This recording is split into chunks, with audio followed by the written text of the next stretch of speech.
નમસ્કાર, આપનું ગુજરાતી જ્ઞાન ચેનલમાં હાર્દિક સ્વાગત છે। આજે આપણે જોઈશું ધોરણ 11નું ગુજરાતીના પુસ્તકનો પહેલો એકમ નાવિક વળતો બોલ્યો। નાવિક વળતો બોલ્યો એ ભાલણનું છે, જેનો સાહિત્ય પ્રકાર પદ છે। ભાલણનું નામ પુરુષોત્તમ હતું। તેઓ 15મી-16મી સદીમાં થઈ ગયા। ભાલણ એ પાટણના રહેવાસી હતા અને પ્રસ્તુત એકમ ભાલણના પદોમાંથી લેવામાં આવ્યું છે। પ્રસ્તુત એકમમાં વાલ્મીકી રચિત રામાયણનો કેવળ પ્રસંગને ધ્યાને લઈને રચવામાં આવ્યું છે। અયોધ્યાથી વનવાસ નીકળેલા રામ, સીતા, લક્ષ્મણ અને સાથે વિશ્વામિત્ર ઋષિ નીકળે છે અને વચમાં નદી આવે છે। નદી આવે એટલે નાવમાં બેસીને સામે તીરે જવું પડે, પરંતુ નાવિક રામને બેસાડવાની ના પાડે છે અને કહે છે કે સીતા, લક્ષ્મણ અને વિશ્વામિત્રને તો હું બેસાડું, પરંતુ રામને હું ન બેસાડું,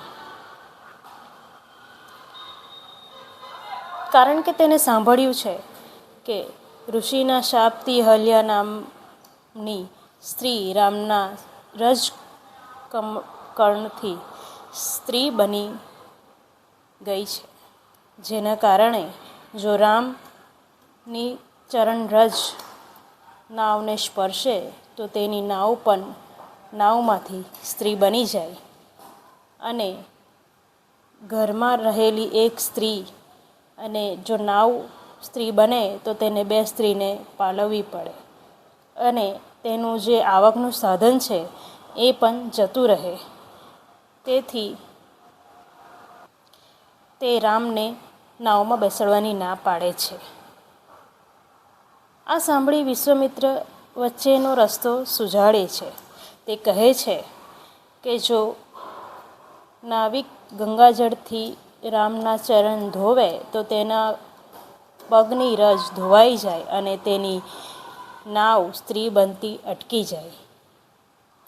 જે પ્રમાણે ઋષિ વિશ્વામિત્ર કહે છે એ પ્રમાણે નાવિક કરે છે અને તેને રામના ચરણ ધોવાનો અવસર પ્રાપ્ત થાય છે। આ પદમાં આપણે જોઈ શકીએ છીએ કે જે નાવિકની નિર્દોષતા અને તેનો ભક્તિભાવ છે તે દર્શાવ્યો છે। તે પોતે રામના ચમત્કારોથી વાકેફ છે, જેને કારણે તે આમ કહે છે અને તે પોતે પોતાની ભક્તિ પ્રસ્તુત કરવાનો પણ મોકો હાથમાંથી જવા દેતો નથી।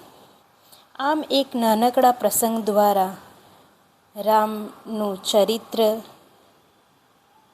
અને નાવિકની પ્રભુભક્તિ અહીં દર્શાવવામાં આવી છે। આ વિડીયો સાંભળવા બદલ આપનો આભાર। નમસ્કાર।